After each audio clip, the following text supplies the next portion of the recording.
Goeiemôre. Ek hoop en ek vertrou dat dit met jou goed gaan.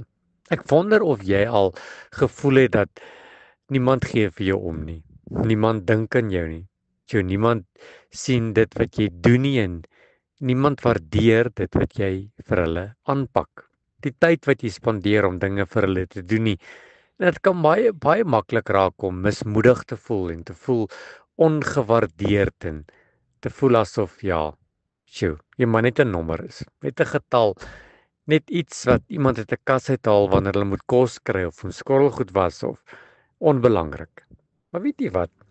Ek het vanmôre gekom met 'n eenvoudige boodskap en ek wil graag vir jou versie lees. Psalm 8 vers 5 sê: "Wat is die mens dat u aan hom dink en die mensekind dat u hom besoek?"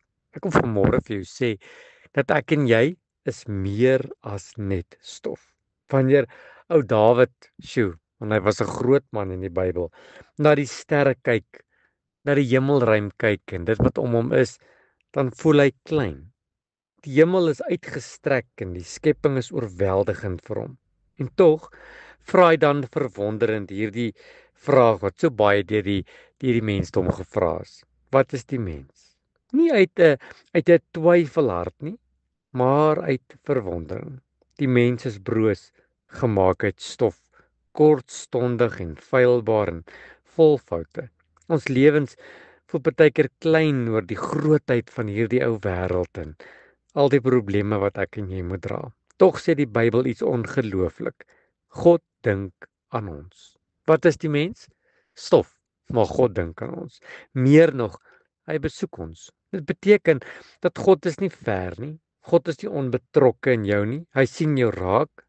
Hy kyk dit raak wat ander mense miskyk en hy onthou jou, selfs wanneer jy selfs deur ander mense vergeet word.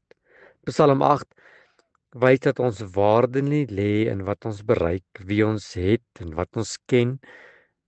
Nee, dit lê in die feit dat God aan jou dink. God plaas die mens net 'n bietjie laer as die engele en hy kroon ons met eer en heerlikheid. Dit is genade, onverdiend en verbasterend. In Jesus sien ons die volle antwoord op Dawid se vraag. God het nie net aan die mens gedink nie, hy het mens geword. Christus het ons swakheid gedeel, ons pyn gedra en die waarde bevestig aan die kruis. So wanneer jy weer vra, is ek iets werd? Antwoord die Bybel eenvoudig: ja, jy is iemand aan wie God dink. Iemand wat hy besoek, iemand wat vir God saak maak. Here, baie dankie dat u aan my dink. Baie dankie dat ek vir u belangrik is en dat u my in hierdie dag gaan besoek. Amen.